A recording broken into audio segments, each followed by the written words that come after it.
আসসালামু আলাইকুম, কি অবস্থা সবার? Rafael Leao world class player, এটা আপনি মানেন না মানেন আমি মানি। আপনি এসি মিলানের ম্যাচ দেখেন ভাই, রাফায়েল লিয়াও অনেক বেশি ভালো করে, অনেক বেশি ভালো খেলে, যার কারণে তার সাথে অনেকগুলা ক্লাবের রিউমার্স ছিল, যেখানে রিয়াল মাদ্রিদ ছিল, বার্সেলোনা ছিল, পিএসজি ছিল। বাট এখন থেকে সব রিউমার্স বন্ধ, বিকজ রাফায়েল লিয়াও এসি মিলানে স্টে করতেছে, যেটা এসি মিলানের প্রেসিডেন্ট নিজেই বলছে। রাফায়েল লিয়াও অনেক ট্যালেন্টেড প্লেয়ার, বাট সিরিয়াতে থেকে সে কিছুই করতে পারবে না। যদি সে ভালো ফিউচার চায় তাহলে অবশ্যই তাকে সিরিয়া থেকে বের হয়ে আসতে হবে। সিরিয়ার ক্লাবগুলা মাঝে মধ্যে চমক নিয়ে আসে, সারপ্রাইজ নিয়ে আসে, বাট সব সময় না। সিরিয়ার ক্লাবগুলাকে আমার এতটা কোয়ালিটিফুল মনে হয় না। সিরিয়াসলি, রাফায়েল লিয়াও তার চুক্তি এসি মিলানের সাথে লং টাইম করে ফেলছে। এখন রাফায়েল লিয়াও যদি তার ফিউচার ভালো করতে চায় তাহলে অবশ্যই তাকে সিরিয়া থেকে বের হয়ে আসতে হবে। বাট এটা মনে হয় এখন পসিবল না।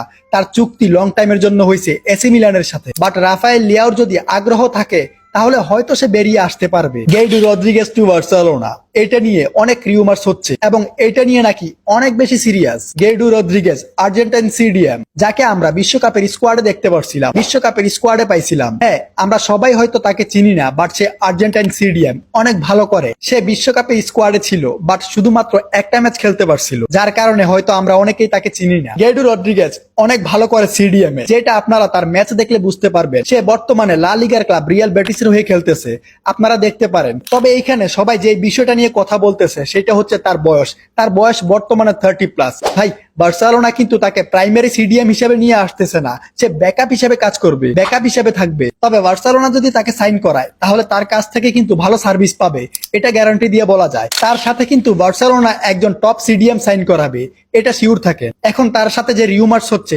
সেটা অনেক স্ট্রং হচ্ছে, অনেক জোরালো হচ্ছে। আই থিঙ্ক এই সাইনটা হয়ে যেতে পারে, সে কিন্তু ফ্রি এজেন্ট হিসেবে আসবে। সো এইখানে কোনো ডাউট নাই, এই সাইনটা হয়ে যাবে। লেভারকুজেন নাকি নেভারকুজেন, এই তো সিজন শুরু হওয়ার আগেও কিন্তু এটা নিয়ে কথা হতো।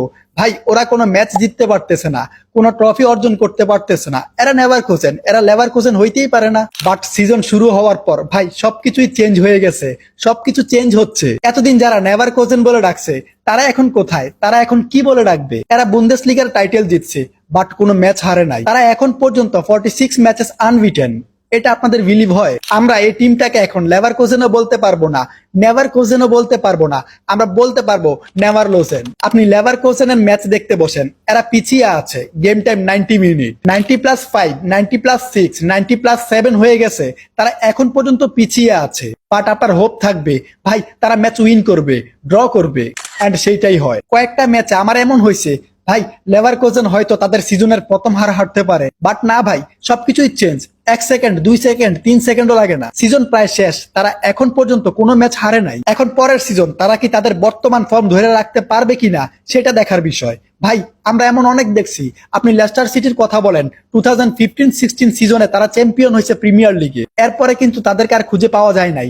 সেটা কিন্তু সারপ্রাইজ ছিল। প্রিমিয়ার লিগের জন্য কোয়ালিফাই করতেও এখন কষ্ট হয়ে যাচ্ছে, বাট তারা সেই সিজন অনেক ভালো করছিল। এখন আমরা দেখি লেভারকুজেন কি করতে পারে। ভাই, এইখানে জাভি আলেনজো আছে, যেই কোনো কিছু হইতে পারে, সে মাস্টারমাইন্ড কোচ। এর সাথে আমি লিওনেল মেসিকে নিয়ে একটু কথা বলি। লিওনেল মেসি MLS এ এই সিজন 7 ম্যাচে 9 গোল করছে। যে ইন্টার মিয়ামি পয়েন্ট টেবিলের 10 নম্বরের ভিতরে আসতে পারতো না, তারা এখন পয়েন্ট টেবিলের 1 নম্বরে আছে। হবে না কেন ভাই? এইখানে লিওনেল মেসি আছে। লিওনেল মেসি আর্জেন্টিনাকে ওয়ার্ল্ড কাপ জিতাইছিল, বিশ্বকাপ জিতাইছিল। লিওনেল মেসি যখন বার্সেলোনায় ছিল, পিএসজিতে ছিল, তখন তার হাইপ অন্যরকম ছিল। পিএসজিতে জয়েন করার পর তেমন হাইপ ছিল না, বাট বার্সেলোনায় ছিল। ভাই, মেসি বার্সেলোনার কিং। বার্সেলোনার হাইপ ছিল শুধুমাত্র মেসির কারণে, but Messi MLS A join করার পর হাইপ টোটালি চেঞ্জ হয়ে গেছে, অন্যরকম হয়ে গেছে। আপনারা দেখেন, মেসি বার্সেলোনায় গোল করতো, হ্যাটট্রিকের পর হ্যাটট্রিক করতো, বাট এতটা হাইপ হইতো না যতটা হাইপ বর্তমানে MLS এ হচ্ছে। আপনারা দেখেন, মেসি যখন MLS এ স্কোর করে তখন মিডিয়াগুলা কতটা হাইপ ক্রিয়েট করে, কতটা হাইপের নিউজ করে। MLS এ মেসির প্রত্যেকটা গোলকে তারা অন্যরকম ভাবে দেখায়।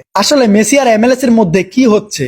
কিছু তো হচ্ছে, না হয় এমন হাইপ হইতো না, কখনোই না। তবে এখানে দুইটা সাইড আছে, যারা মেসিকে সাপোর্ট করে, মেসির গোল উদযাপন করে, উপভোগ করে।